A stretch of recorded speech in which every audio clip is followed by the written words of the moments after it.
Welcome back, everybody, to The Rhode Show this morning in The Buzz, brought to you by The Comedy Connection. So when it comes to relationships, 68% of people admit food was important to them. And this includes, yes, very important, table manners are That's big. right. Now, many people have icks, but everybody has food turn-offs. That's this right. is a big one. So the top 30 turn-offs include being rude to servers, absolutely, eating with your mouth open, and spitting something back onto the plate. Yeah.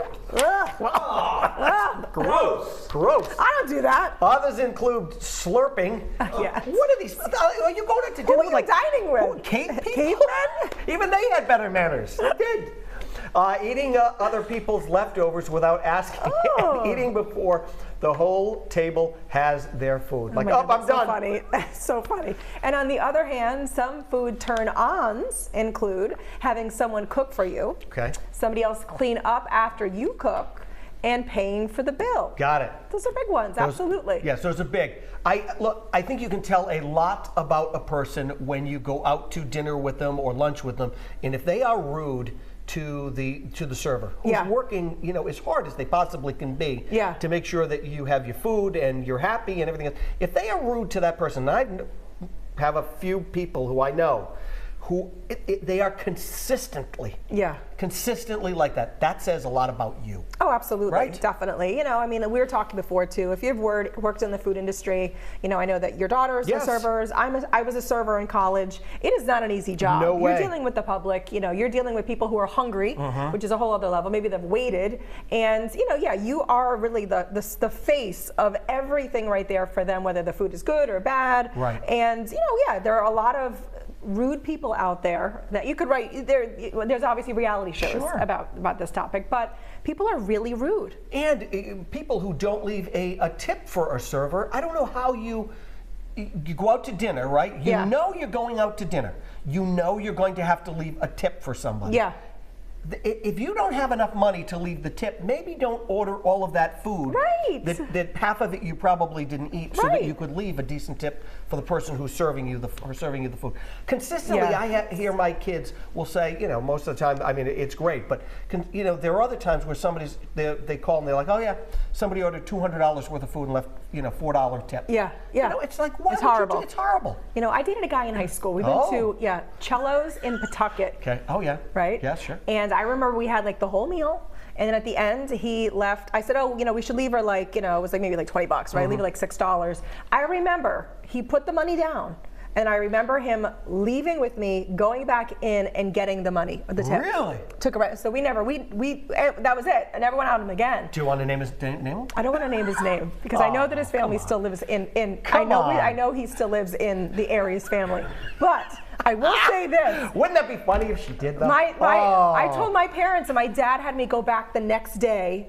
My dad had a $10 bill, and he left it for the waitress. That Barry. But I remember being so embarrassed. It is embarrassing. It was embarrassing for me, the person he was with. I'm like, you need to just go back and take the money. Right. He's like, what? Yeah. Yeah. Well, that was it. Right. That was it. It was done. Brendan, who is she dating? Who are you going out to dinner with? Who's she dating? Audrey, it's your lucky day. Your high school boyfriend Bring him on is in. here right now. Here Come he on is. in and say hello. Here he is. One date and no more dates. Come on in, Larry. Wouldn't it be funny if his name was Larry? Yes. It wasn't Larry. Okay. I don't know. That's what she says. I asked Nick Raybar, restaurateur, extraordinaire, Mogul. cooking in the Rhode Show kitchen today. As owner of Avenue N, what is his biggest pet peeve running that restaurant? And he said it's when I walk through the door. No. So that's, I don't know.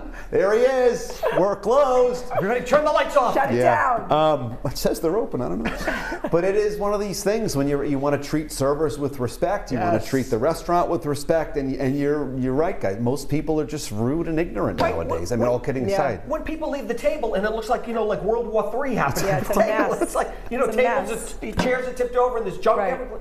And they know someone has to clean They know that. somebody's got to clean it Yeah. up. It's horrible. like early man was just Right. dining at table Right. 6 at The Avenue kids are N. running from table to table. Yeah, no Loud. one's gathering them in. It's a lot. It's a lot. Acting in a raucous and rowdy manner. It's too much. Right. That's how Brendan is when I go out with him. Oh, yeah. I'm Mr. Out of Control. Let's check in with our viewers to see what you have to say about this topic right here this morning. Anne-Marie's up first, saying what bothers her. Oh, yeah, bringing in whiny kids, especially if their volume is turned up to like an 11 and they're disrupting the whole dining area. That's very rude. Claudia echoes similarly when, in part, when on a Saturday night you're trying to have a nice quiet dinner with your significant other, and then they come in with kids that scream and cry and throw food around. Where is this restaurant where food is flying through the air and the parents don't do anything to stop it? Yeah, that's rude. Linda adds what she can't stand at the table. My pet peeve is when someone is talking and eating at the same time. Yeah, when you're dining with someone, it's, it's a lot of that. Forget about it. And it's a 1-2 Linda punch to close out the comments today, as another Linda shares people on their phones talking loudly. And I'm always friendly to servers and leave a good tip. Yeah, if you're speaking loudly on the phone in the restaurant, come on. It's a little common decency, folks. It's not that difficult. Listen to your pal BK right here. It's not tough. Be nice until it's time not to be nice, in the words of Dalton from Roadhouse. I think we should make a Rhode Island version, RHODE house, and I'll play the bouncer. And then this is my mind at work. Thanks for chiming in, everyone. Follow us at The Rhode Show, Facebook, X, and Instagram, and you never know, I might read yours before throwing you out of The Rhode Show right here. Get out of here, Roadhouse.